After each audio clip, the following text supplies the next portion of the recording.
Vamos tratar sobre mastite, né? Também conhecida como mamite, que é a inflamação da glândula da fêmea.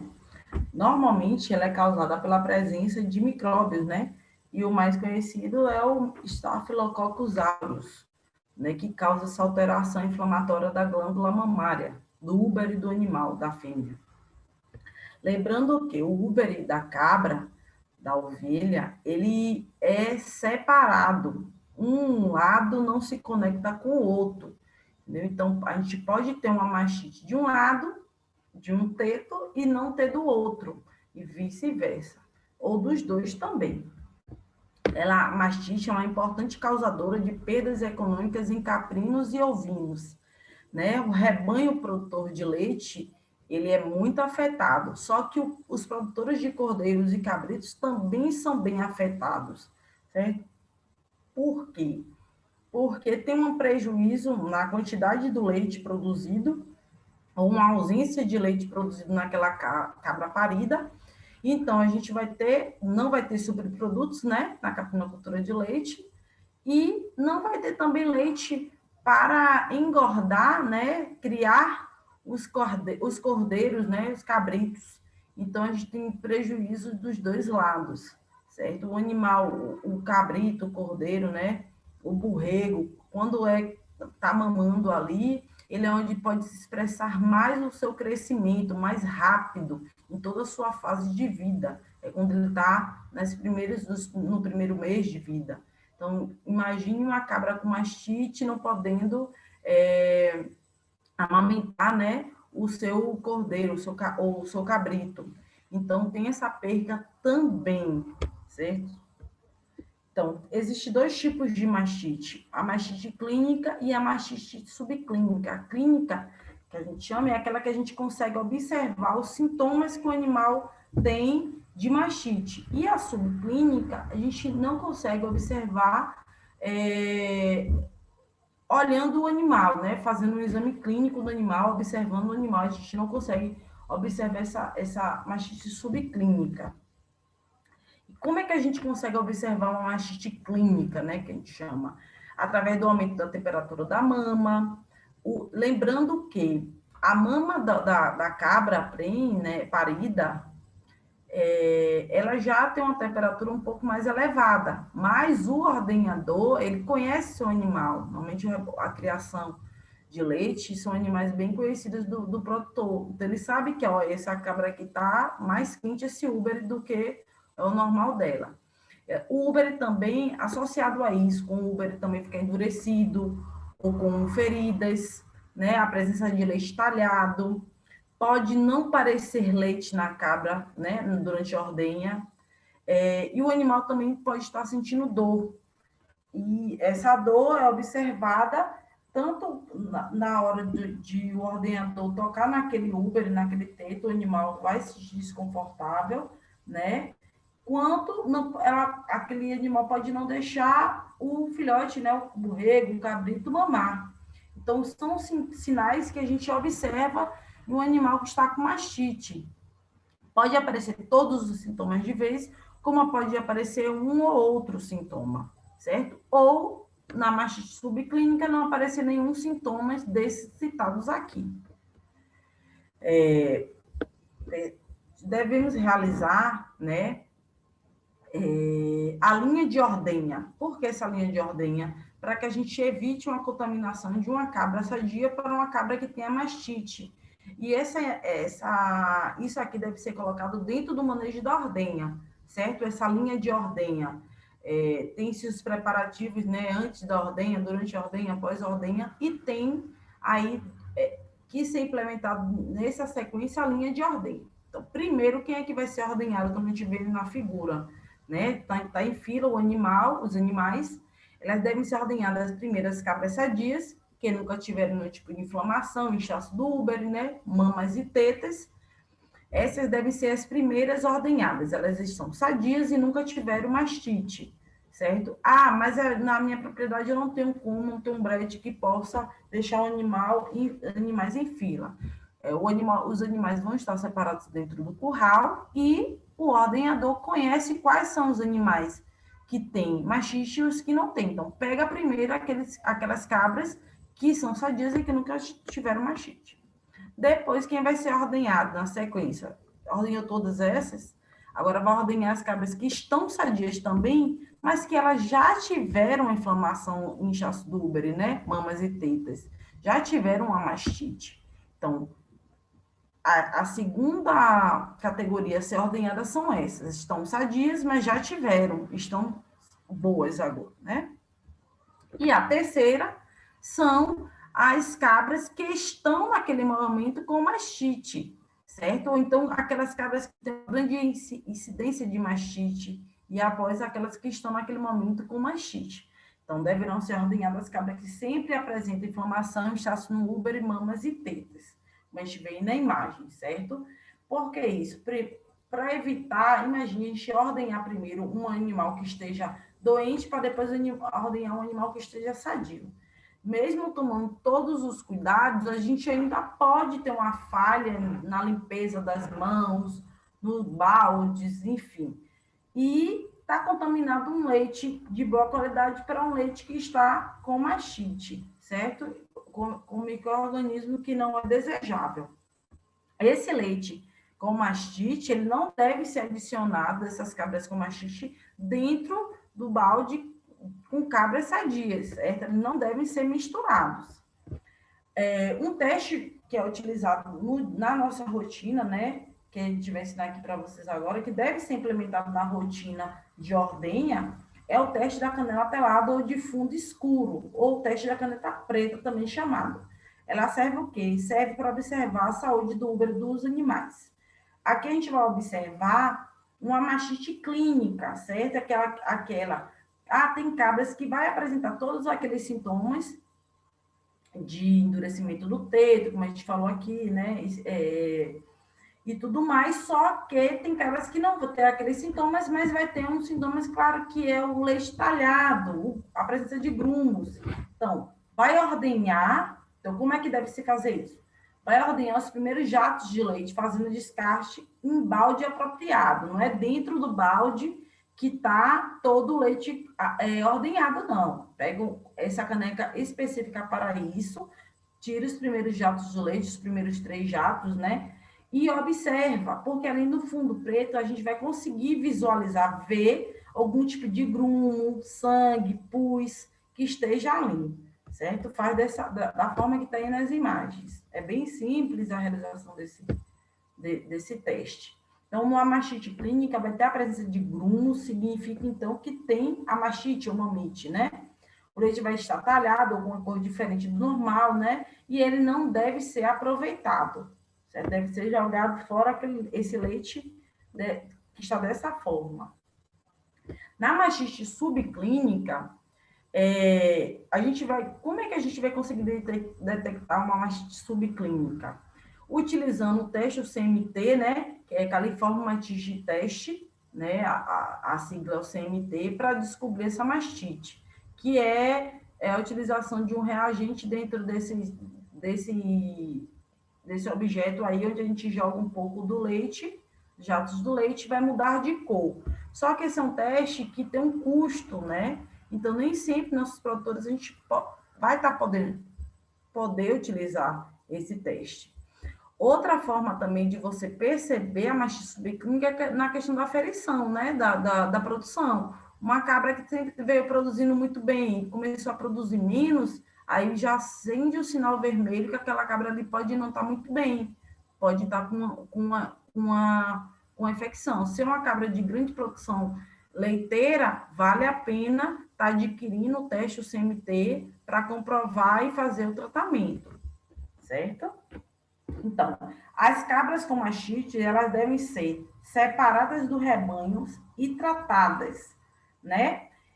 Aí o que acontece? Porque está um animal doente. Está um animal doente, ela deve ir para a quarentena. Ela não pode ficar no meio do rebanho, né? Transmitindo a doença para os outros animais, certo? Porque o animal pode deitar, pode passar numa cerca, enfim. e outro animal tá do mesmo jeito, ou tá sadio e ser contaminado. Então, tem que separar aquela cabra, né, aquela ovelha que apresenta a mastite, certo? E outra coisa que a gente deve observar dentro da criação é ver a possibilidade de retirar do descarte, né, do animal do rebanho.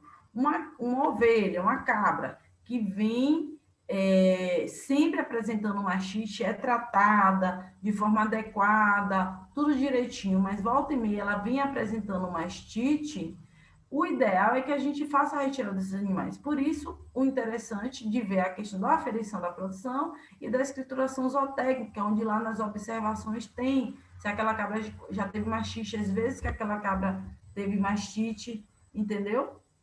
E assim poder observar melhor se é válido tirar aquele animal da criação ou não.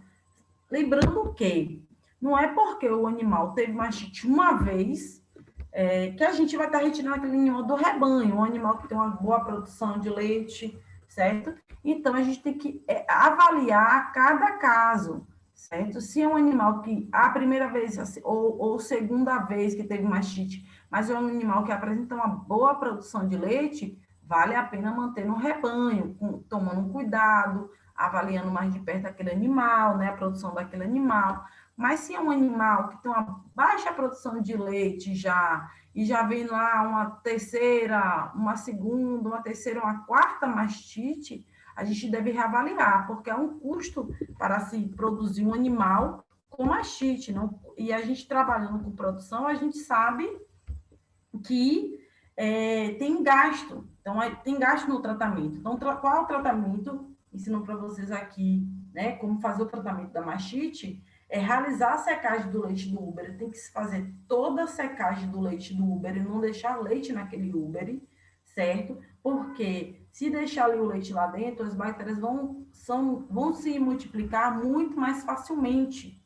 Então, a gente tem que sempre retirar aquele leite do úbero, primeiro, para diminuir a facilidade das bactérias se multiplicarem e também para estar utilizando uma pasta intramamária, né? Então, é utilizado da forma que vocês estão vendo aí na imagem, né? Colocando o bico dentro do teto do animal e injetando a quantidade de pasta suficiente dentro do teto do animal, certo?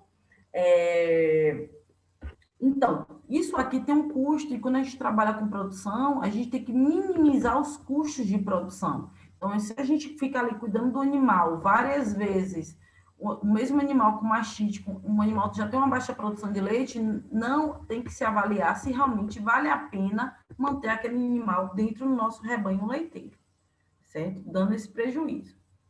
Os leites de cabras que estão com mastite, né, com essa inflamação, infecção dos tetos do úbero, em tratamento com antibiótico, né, com a pasta, não deverá ser aproveitado, certo? Ele deverá ser totalmente descartado.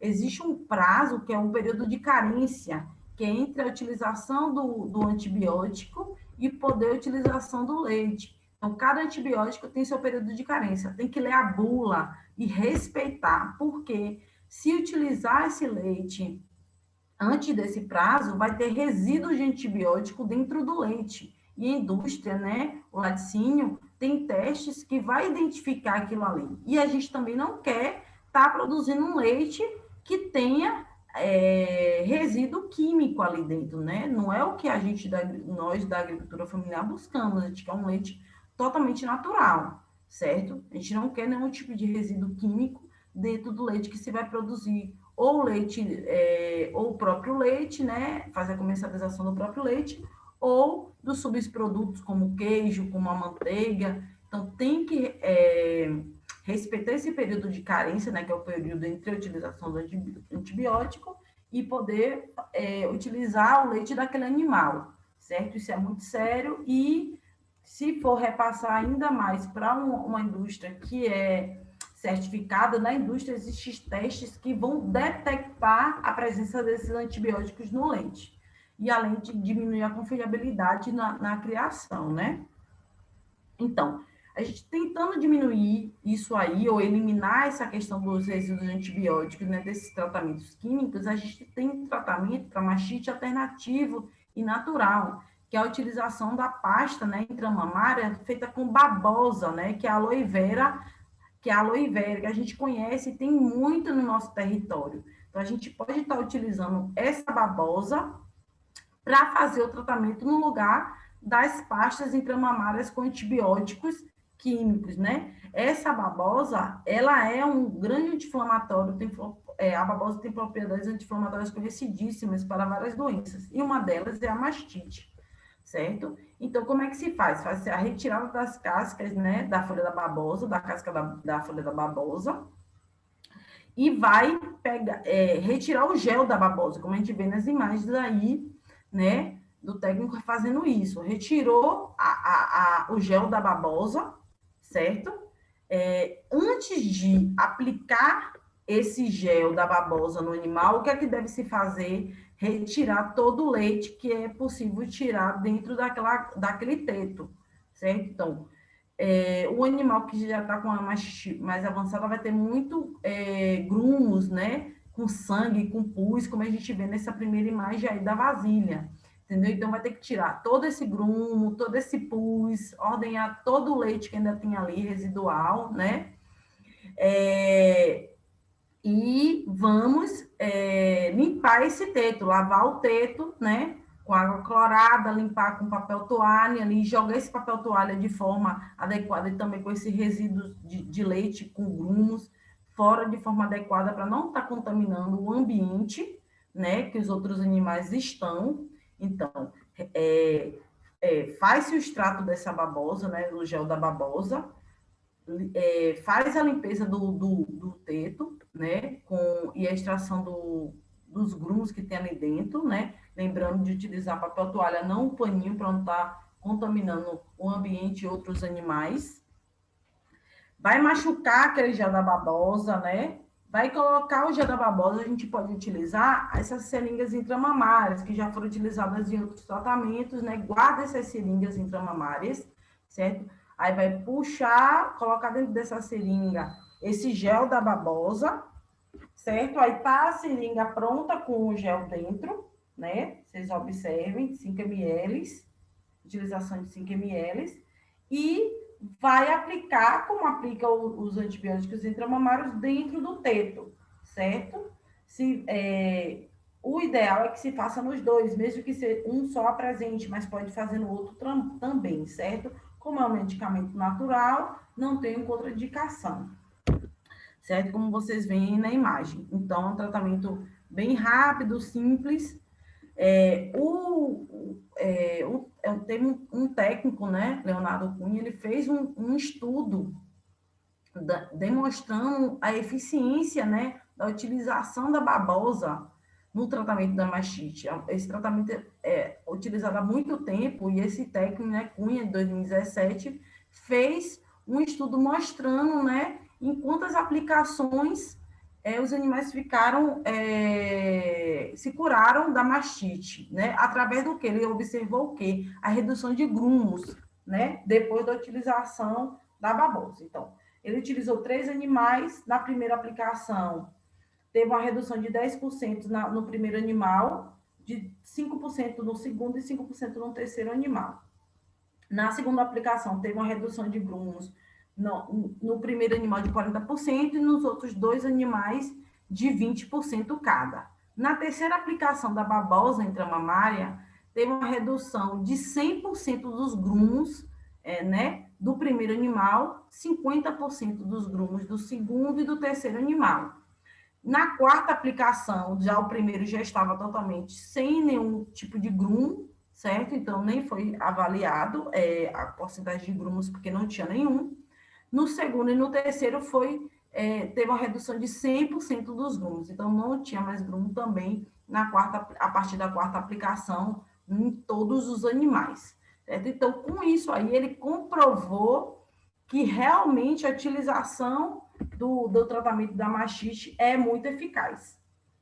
E aqui está a análise dele, né, mostrando um gráfico demonstrativo da eficiência do tratamento da mastite na utilização da babosa, certo? Então, a babosa é um medicamento natural, facilmente encontrado no território do sisal e traz muitos benefícios, entendeu? Então, é um tratamento fácil de se fazer, faz o tratamento diário, certo? A TER à Distância é uma adaptação das atividades de assistência técnica e extensão rural do Bahia Produtiva. Projeto do Governo do Estado da Bahia por meio da Secretaria de Desenvolvimento Rural do Estado da Bahia, executado pela CAR, Companhia de Desenvolvimento e Ação Regional, com recursos provenientes de acordo com o empréstimo com o Banco Mundial. Essa modalidade visa a continuação das atividades de capacitação e apoio para produtores, associações, cooperativas, empreendimentos produtivos e agentes comunitários rurais.